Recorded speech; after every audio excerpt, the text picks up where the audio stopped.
May we begin the proceedings with an invocation. May the good Lord give us an understanding heart and a clear mind to fathom the mysteries of His existence.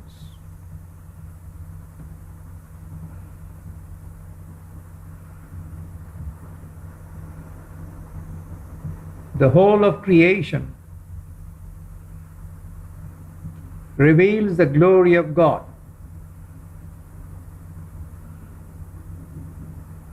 And you too have been created in this wondrous creation to manifest the glory of God. That is the purpose of your life.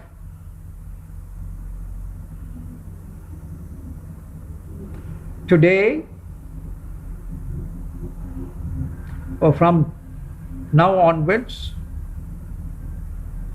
over the next few series of webinar meetings, we shall explore the hidden spiritual wisdom of Jesus. I am using the word hidden in the sense that it is not very well discerned by the human race. Even though 2000 years have passed, nevertheless, the human race has not properly figured out or discerned the sublime content of His enigmatic statements and sayings. Also at the same time, they have not been able to comprehend its spiritual wisdom. It contains the quintessence and the total essence of Eastern wisdom teachings. So therefore, we shall try to unfold the mystical mystery of Jesus and His teachings. But before we get to that, as a preamble to the teachings which will follow subsequently in subsequent sessions, right now as a preamble to the entire structure of Jesus' teachings, we shall first of all investigate or look into Jesus' divine status. So first of all, who was Jesus? Who was Jesus the Christ? He was a Messiah. A Messiah is one who is born of God the Creator. God the Creator assumes a human form whenever God the Creator assumes a human form in order to give a sublime teaching to mankind. He is called a Messiah. Its equivalent word in the Eastern tradition is avatar, and in the Greek context he is called the Christ. So these are three synonymous words being used or with reference to his messiahship. As a Messiah, it's a Jewish term. Avatar, a Hindu term. And Christ, a Greek term itself. Now the main mission or the main purpose, of course, when an avatar, when God descends as an avatar, he has got a mission, a purpose. And Jesus himself, in explicit terms, refers to his purpose. In the Gospel of Luke, he mentions it. And it is also mentioned or prophesied in the Old Testament, in the book of Isaiah, the mission of Jesus. On one occasion, when Jesus went to the temple to teach, as was the custom then, the scripture is laid open for him to read. And he opened the page wherein it was mentioned in the book of Isaiah. The mission of Jesus is being stated. He read it and then closed the book. Closed the book. So therefore his mission is very explicitly mentioned. And as we go on in our teachings, we will look into that as to what Jesus said. It's a remarkable mission, in precise, in 6 terms, in 6 sentences or terms. He revealed his mission and his teachings. Then the next thing that we have to look into, because that is the work of God the Creator. When God the Creator creates you, as part of his duty, he has also to come and give you a teaching. So in order to give you a teaching, he takes a human birth. That's all in good order. At different times, in different parts of the world, he does that. He gives the same message. Not that he gives a different message in the Eastern tradition and a different message in the Western tradition. No. It's one and the same message. But the only thing is, the expressions, the terms used, the setting is different. One is the Western setting, the Jewish setting. The other is the Eastern setting. So it's only the settings are different. But the main message is one and the same. It has to be the same. Because you have the same problem. The person in the West has the same problem of getting enlightened as the person in the East. They are both working for the same salvation. Not that they are looking for different salvations. It's the same salvation. Human nature is one and the same. So it has to be the same teaching. The only thing is it is worded and expressed differently. That's all the difference. The expressions are different according to the social context and the language structure. It is expressed in a different manner. So here also we find that Jesus' teachings have been brought out in the 4 Gospels, which we shall look into subsequently. But in the meantime, let us, as an introduction, as a preamble to the whole issue, let us investigate certain features. The first thing is the historicity of Jesus, because this happened 2,000 years ago. And what about his historicity? Are there historical records?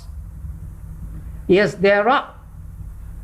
In fact, there are 3 types of evidences that Jesus did exist and that he gave a teaching. Even today too, people question as for certain personalities who transpired in ancient times. But nevertheless, there is an account here and given here and there, a historical account too. So here too also we find that there was a Jewish historian at that time called Josephus. And Josephus makes reference to Jesus. So what he said was that there was a person called Jesus who went about teaching and performing miracles, miraculous works, and healing the sick and the infirm. So this is exactly what Jesus did. He gave a teaching. He did miraculous deeds indeed. Now you may ask, why did he do these miraculous things? He did that just only for the purpose to indicate to the people that he was an unusual person, so that they could believe in his teachings, that to indicate that he was not an ordinary mortal, that he was a direct descent who came from God as a Messiah.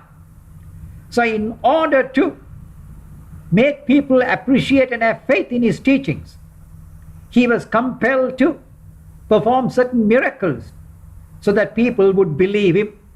Otherwise people would think that here is a madman reveling something, some unusual thing.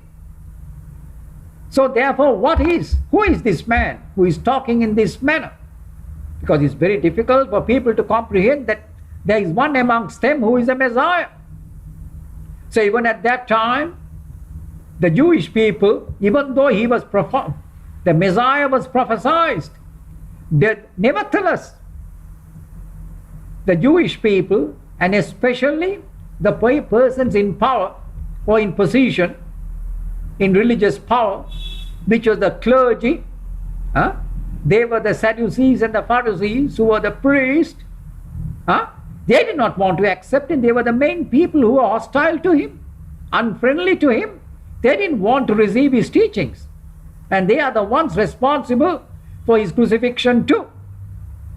So he had a hard time to negotiate his way through and to impart his teachings, because there was a great deal of hostility at that time. They didn't want to, because he was telling something very profound and which would have put an end to their priestly business, or to their priesthood, So they didn't want to appreciate and acknowledge and accept his teachings.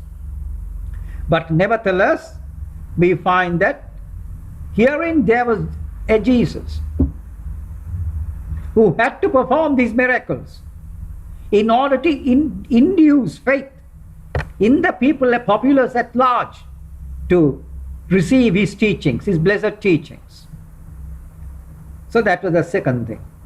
The third thing that he did was, he was also healing the sick, the infirm, giving sight to the blind, making the dumb talk.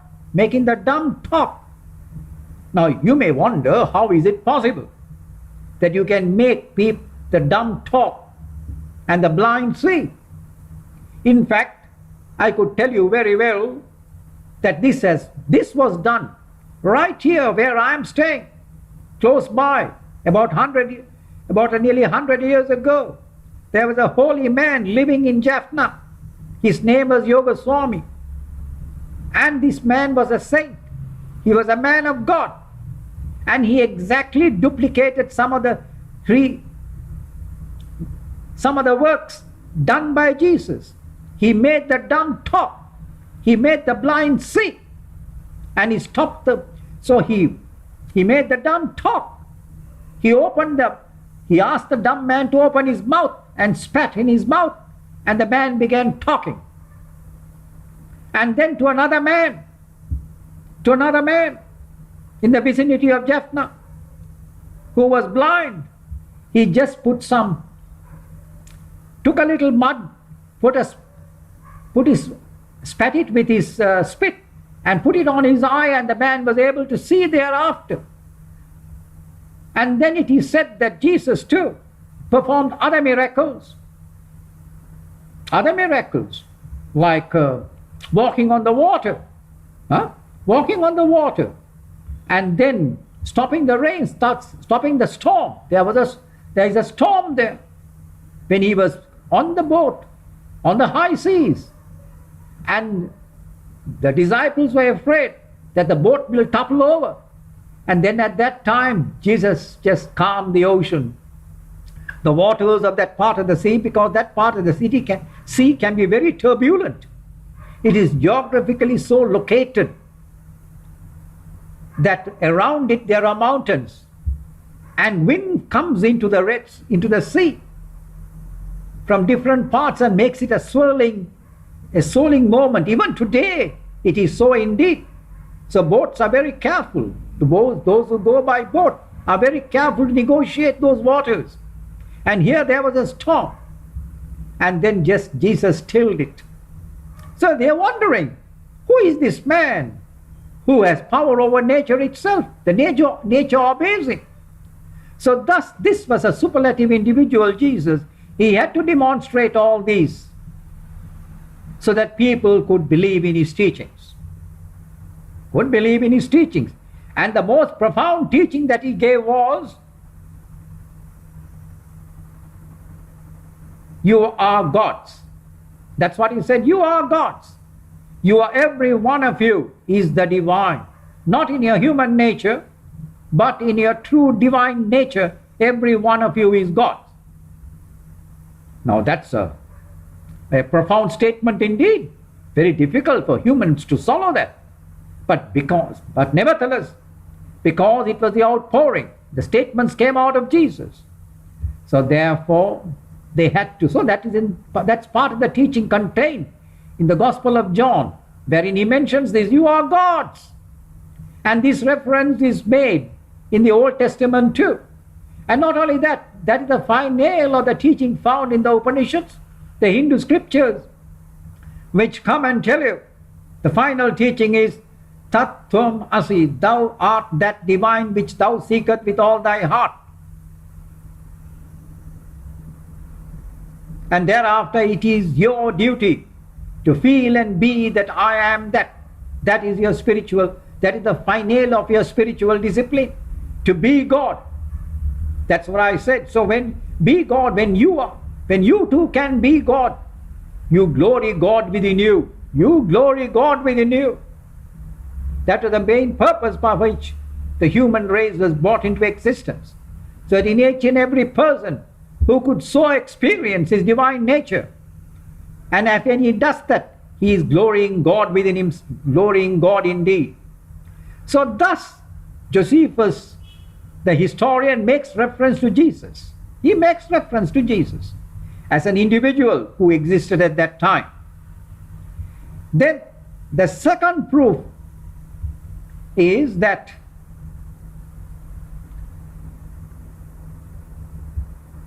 Paul initiated a huge movement, a Christian movement, with a great following in that part of the world, the Middle East. Now he could not have initiated such a move with a great following, with a big following, if not for the historical presence of Jesus. Because there was an historical person called Jesus, he could power this teaching to the future mankind, to the people around him. Otherwise, and Paul was a zealot. He was a fanatic. He was a zealot, a fanatic. And he couldn't have done that if not for the fact that there was a Jesus who was there. Just as much as out of a mythical being, he couldn't have done it. Out of a non-existent being, he couldn't have powered a religion called Christianity at that time with a mass following. So therefore, there was a historical person called Jesus at that time who existed. Just as much as, if not for Karl Marx, the presence of Karl Marx, the doctrine of Marxism wouldn't have come in with a big following. Because there was this man Marx who powered that Marxist doctrine. So also, so without him, he couldn't have taken roots in the human race with a huge following. So also because of the presence of Jesus, historical presence of Jesus, a movement, a Christian movement went on, carried on, because of the presence, the historical presence of him indeed. The second proof. The third one is even more interesting. As I personally see into the four Gospels, I who am well, shall we say, tutored in the Hindu tradition and have been well informed of the mystical knowledge which is found in the Hindu tradition in the form of the scriptures. And when I objectively, without any bias or prejudice, with the sole intention of receiving good teachings and good wisdom from the Gospels, when I look into it, I see that what a remarkable teaching it contains. This teaching is so wondrous, is extraordinary. In fact, it gives the quintessence. It gives the quintessence and the essence of Eastern wisdom, mystical wisdom. All briefly stated in and brought out in the four Gospels.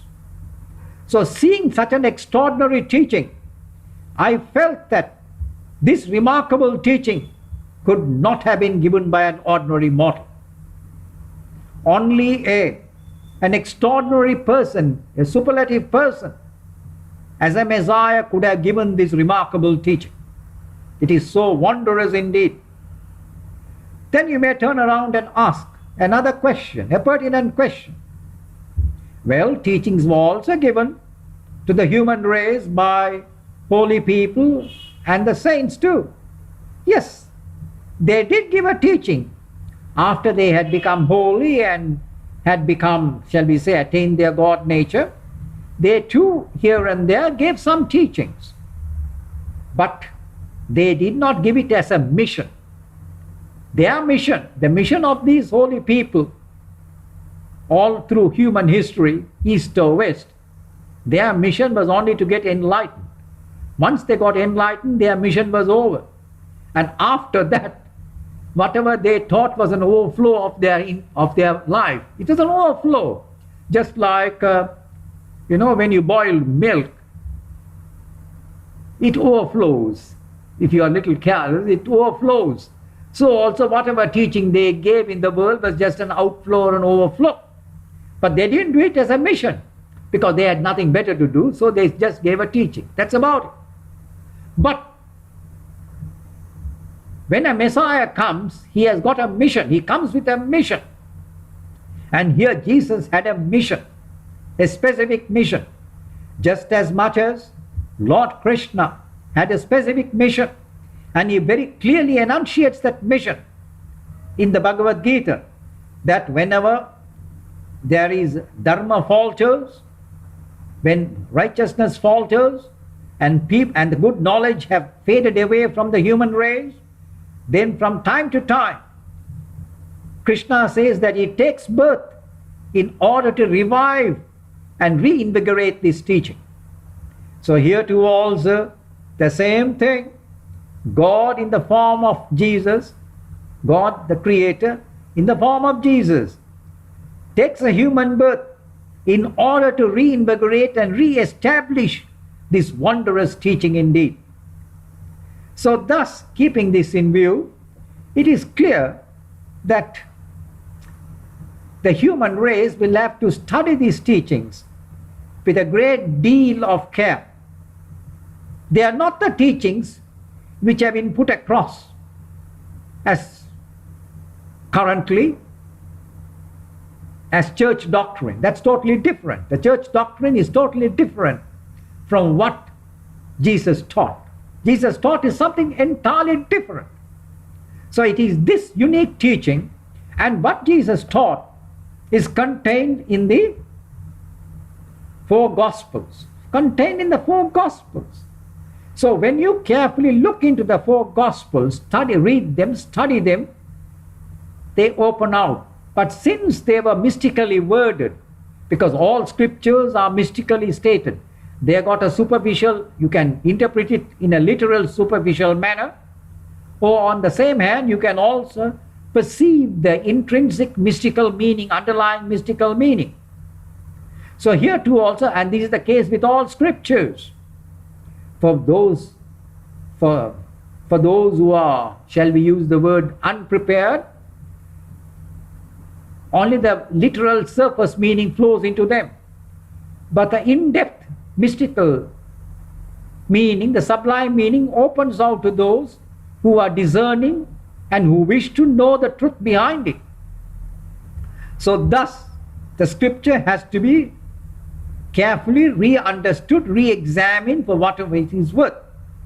For whatever it is. So therefore,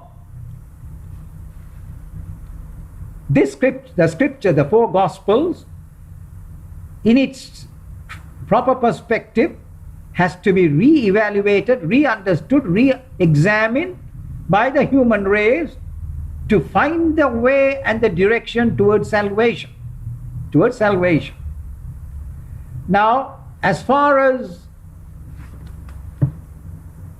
the Christian tradition is concerned, in the early stages of Christianity, soon after the passing or the crucifixion of Jesus, two groups emerged out of the Middle East. One group was led by James, who was the brother of Jesus. Jesus had four brothers and two sisters. And it was a group led by James, which was going about giving the teachings to the people of Israel at that time, to the Jews at that time, after the passing away or the crucifixion of Jesus. Now in the beginning, even James was not that very happy or comfortable with Jesus and his teachings. The reason being, in the initial stages, he was even reluctant to accept him as a Messiah, saying that how could my brother be a Messiah? It's a natural thing. It's a natural thing for a brother to feel, hey, this brother of mine, how could he be a Messiah? So in the initial stages, James did not. He was take to Jesus' teachings. No, his family took to his teachings very easily. But later on, what happened was, after the crucifixion of Jesus, and then when then the resurrection took place, and having resurrected, Jesus appeared to a few people. He appeared to Paul, who was Saul at that time, who was Saul, and Saul was persecuting the Christians. He appeared to Saul. He also appeared to James, the brother of Jesus. And after he had appeared to James, then James totally changed and became a follower and a disciple, and led the group of people who were there, the Jewish people who were the followers of Jesus. So it was initially it was led by James, the brother of Jesus. Now James,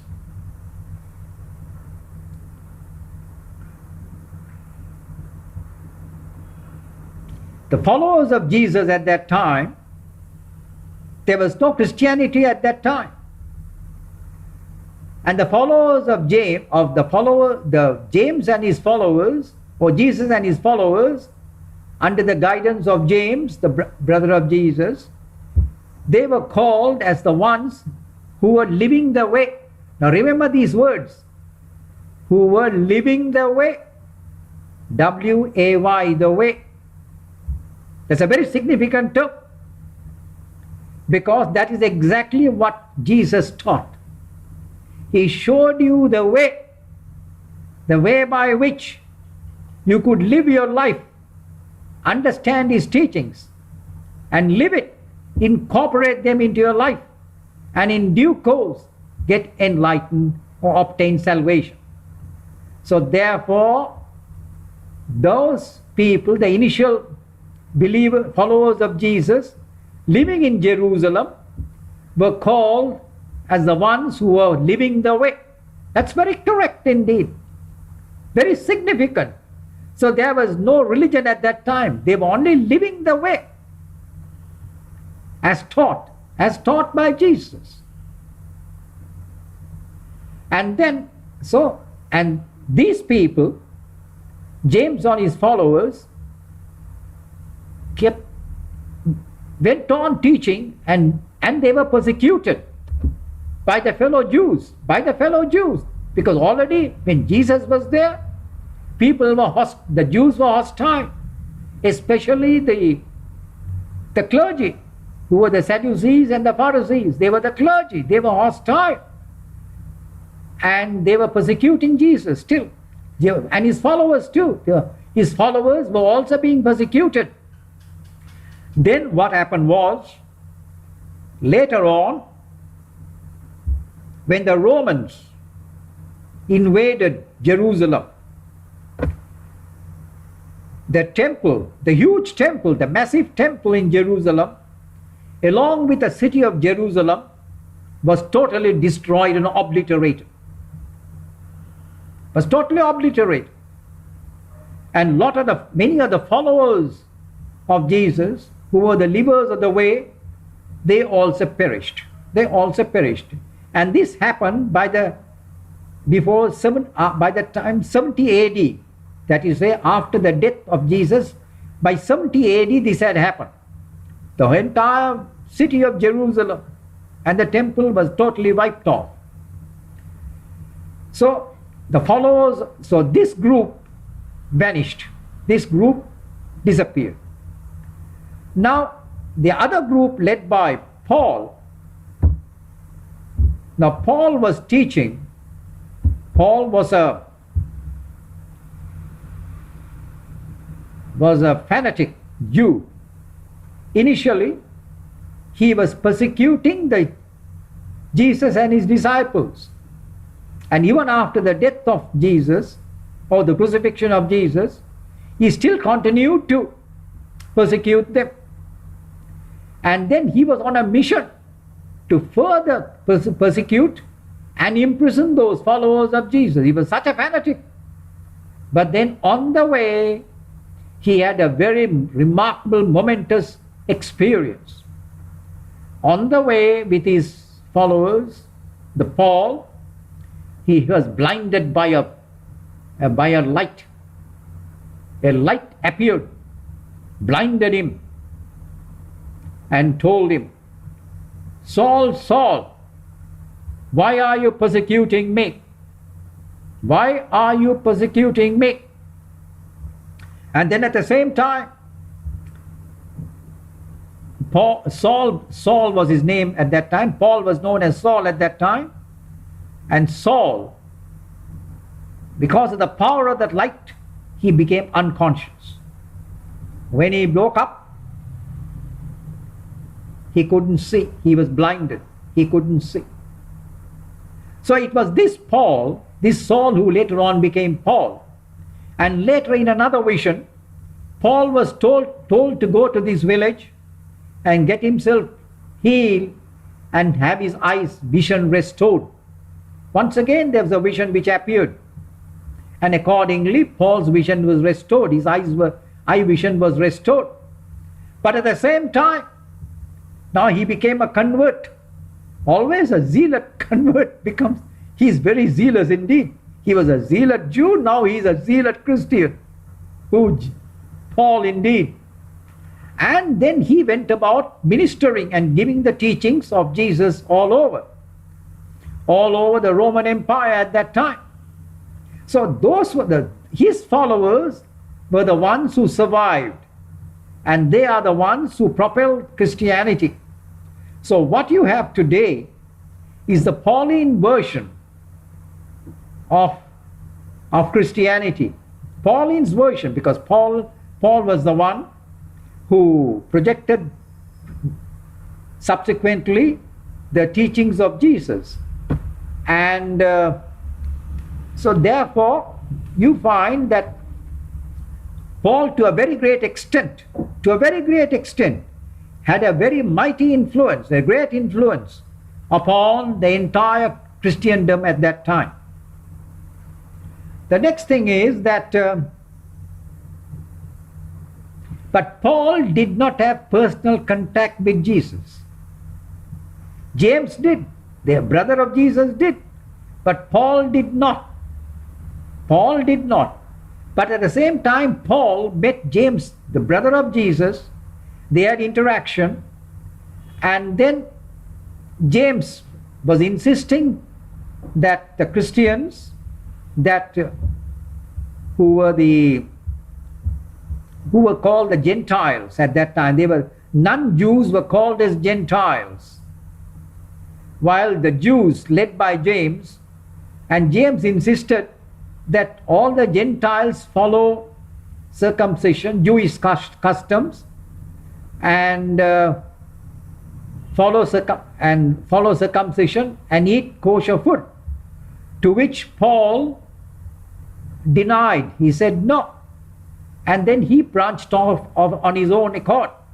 So today what you have is a Pauline section, the Pauline version of the Pauline section of Christianity, while James, who was the brother of Jesus, who had led the movement originally in Jerusalem, in the Jewish area, since Israel was decimated, or the Jerusalem was decimated, that group disappeared and collapsed. So this is part of the historical process. Now,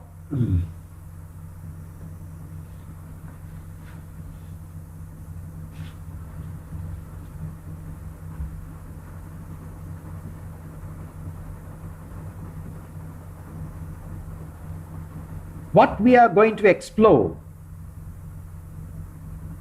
as the teachings of Jesus, the very teachings of Jesus,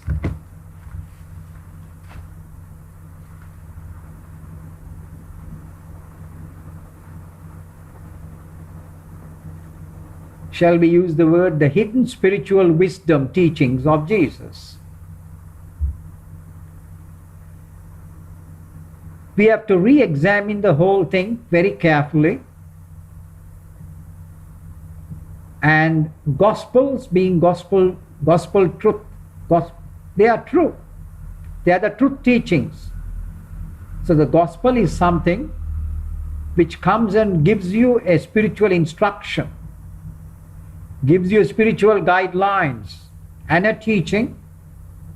And if a person is able to understand, comprehend those teachings and live by it, in due course that individual would attain salvation or enlightenment or the state of moksha or nirvana. They are all synonymous terms. So the due process gets explained there in the scriptures, and it is this due process which we shall re-examine very carefully, because the due process is very beautifully explained and brought out in the scriptures. You need to have the due process, knowledge of the due process. So for everything there is a process. Even for a man who does not know how to cook food, he has to learn how to cook. There is a due process to do the cooking, the basic thing, but there is a due process for it. So here also the same thing. There is a due process by which you follow it up. You have to understand and follow it up, and it leads you in due course to liberation, to your liberation or salvation. So what is liberation? What is salvation? They're all synonymous terms. Liberated from this universe, salvation is there. So thus, this mystic wisdom is basically meant, what we are going to teach henceforth is basically meant for 5 different types of people. In the Christian world, you will find that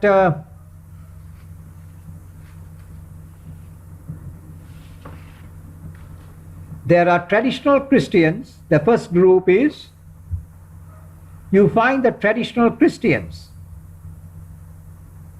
And these traditional Christians have also begun to re-examine the entire fabric of their, shall we use the word, they are looking into themselves. They're having a reappraisal within themselves as to what it is all about. So they are looking into another reformation within themselves. Of course, there was the first Reformation, which was transpired by Martin Luther about 500 years ago. But now the church is once again re-examining its position, its character, its nature, and they know not in what manner or in what way, or in what manner, or how to re-examine themselves. Where to look for it, how to look for it. So because the existing edifice, the traditional Christian edifice, is beginning to collapse, and has collapsed to a very good extent in the Western world. So they are forced to re-examine the contents of their own doctrines and teachings.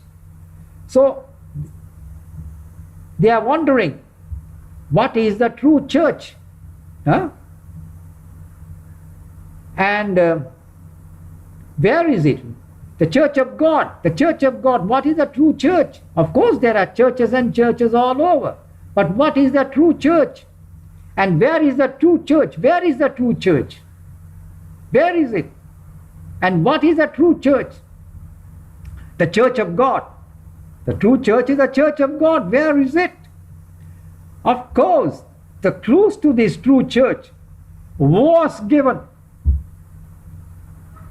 in the Old Testament.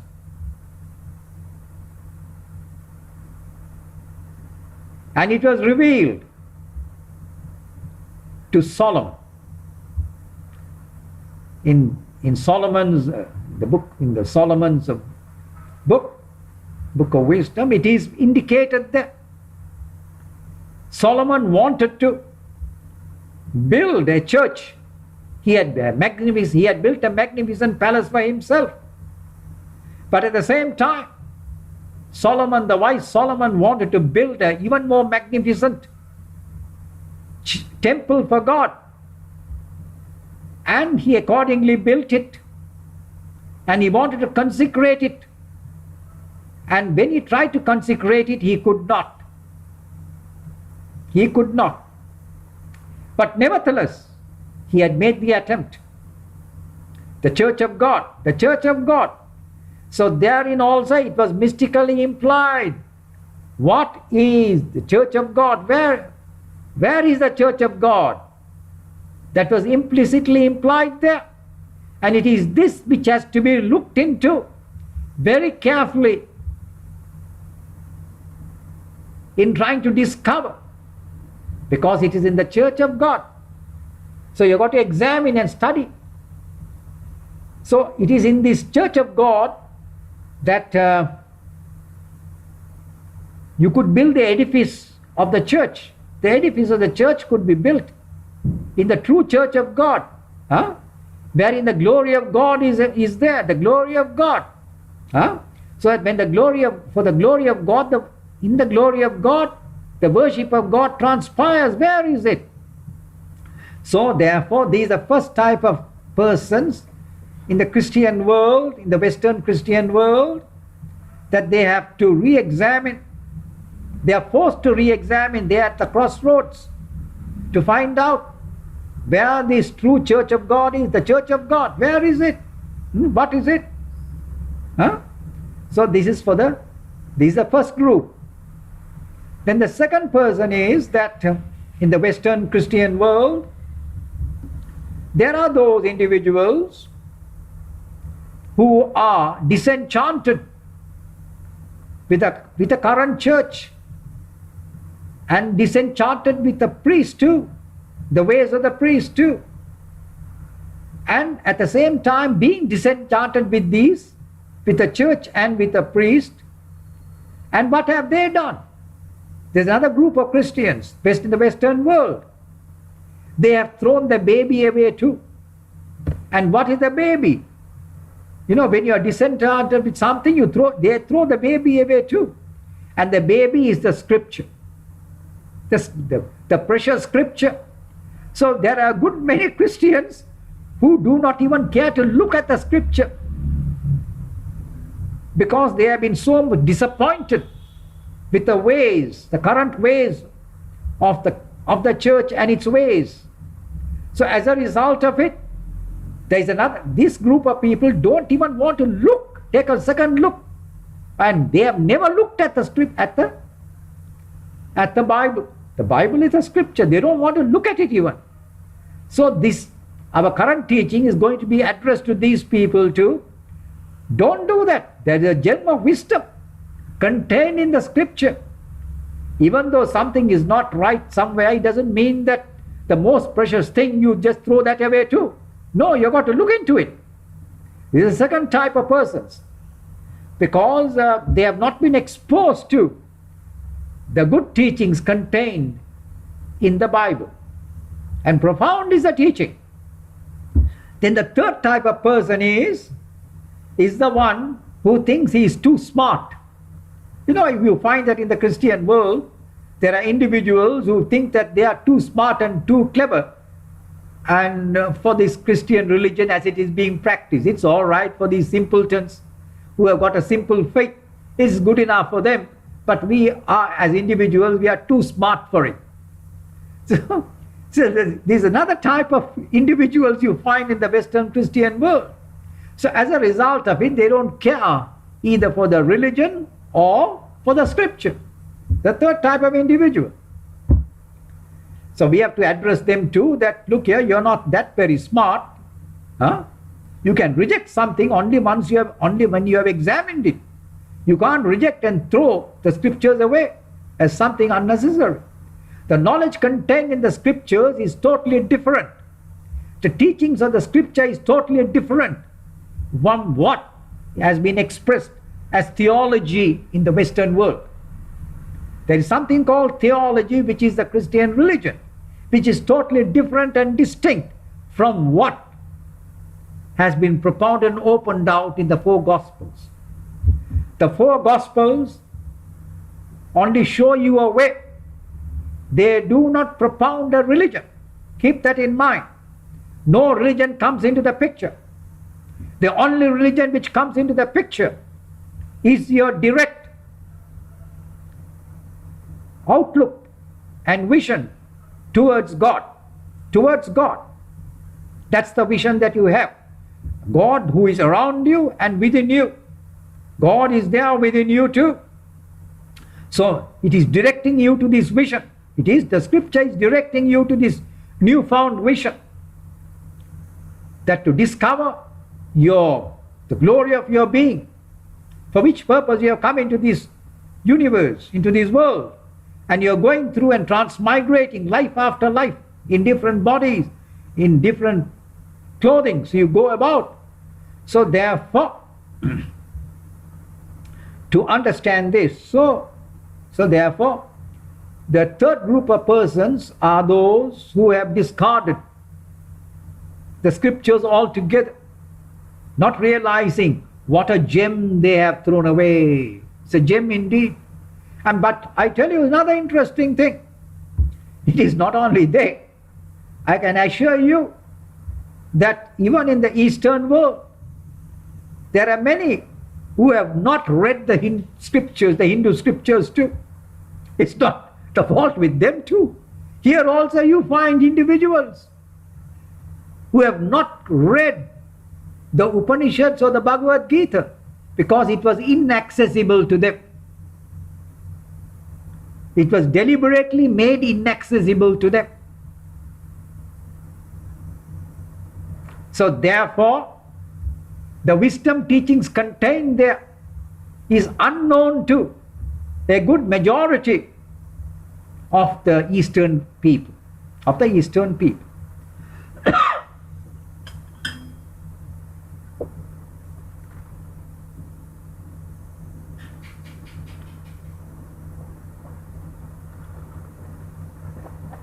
Then, the fourth type of persons to whom we are going to address these teachings are those Christians in the Western world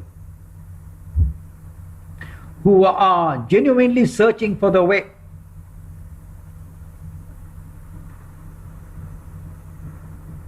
They are searching, looking for the way. They are looking for the way, perhaps, maybe in their own tradition, or maybe in other traditions. They are looking for the way, not realizing that this way has been beautifully brought out and expressed in the four Gospels. All that they have to do is study them very carefully, and the way will open out. The way will open out, but at the same time, it requires a little bit of guidance and a little bit of initial teaching, because it is not to be taken literally, just as much as blessed, as an example, as one statement is wherein Jesus says, blessed are the poor in spirit. Blessed are the poor in spirit. There is the kingdom of heaven for them. In spirit. Blessed are the poor in spirit, for theirs is the kingdom of heaven. It's just one statement found in the text. So blessed are the poor. In spirit they are poor. But when you read it, when a normal man reads it, it's difficult for him to comprehend what it means. How can blessed are the poor? How can a poor person be blessed? But the blessed are the poor in spirit. In spirit they are poor. They may have riches, they may have possessions, but in spirit they are poor. Then, how to be poor in spirit? Even though you may have the material goods around you. And then the next statement is, it goes and says that for theirs is the kingdom of heaven. Now don't imagine that literally that there is a kingdom outside. No, the kingdom of heaven is an expression to indicate to you that the blessed state, the wondrous state is within you. Is within you. So therefore, these teachings which are contained in the four Gospels have to be understood and re-explained. Then it opens out. Its contents opens out. Then it says that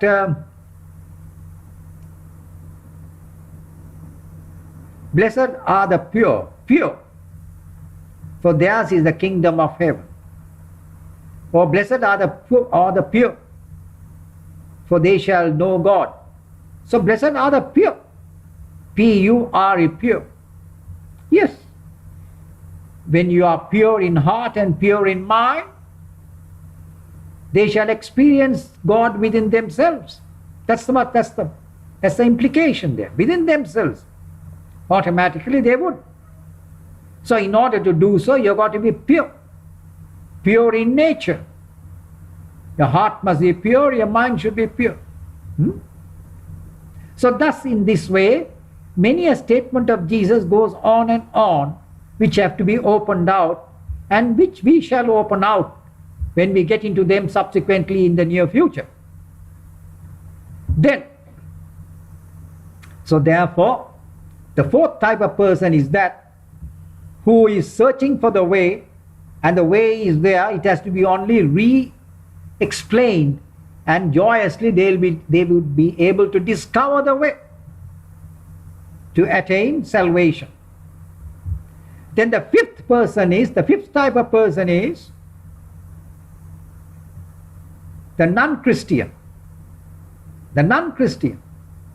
He too will be immensely benefited by going through the Gospels. It makes the teachings very clear indeed. In fact, the teachings in the Gospels is more clear, or more clearer than the way it has been presented in some other Hindu text. Some other Hindu, you'll be surprised to know that. It's more clear. So therefore, those who are in the Hindu tradition, in order to enhance their understanding, which gets corroborated and explained in another scripture. So what the scriptures do is, what is mentioned in, just briefly stated in one scripture, in one tradition, gets elaborately explained in another tradition, in another scripture. When I use the word tradition, I don't say the tradition, but it's a scripture, gets explained in another scripture. And what is mentioned in another scripture is better explained in another scripture. So thus these scriptures corroborate each other and enhance your understanding. They complement each other in enabling you to arrive at a better vision, a better understanding. So therefore, the non-Christians too, the world over, will do well to go through the four Gospels in order to have a better grasp of the entire science of spiritual living. So thus these 5 people, we are addressing these 5 people who would be benefited by going through the scriptures, the scripture which is the Old Testament and the New Testament. The Old Testament is linked to the New Testament. It is the basis. And as far as the New Testament is concerned, of course, one has to find out and analyze and see what is and which section is more relevant. So here we find that in the New Testament we have the 4 Gospels, we have the Acts. Acts means the way the apostles lived their life. Then you have the letters of Paul, and then finally you have the book of Revelations. Now the book of Revelation is a very mystical work which with a flourish completes the teachings contained in the 4 Gospels and also in the Old Testament. So therefore the teaching is opened out in the book of Genesis and it is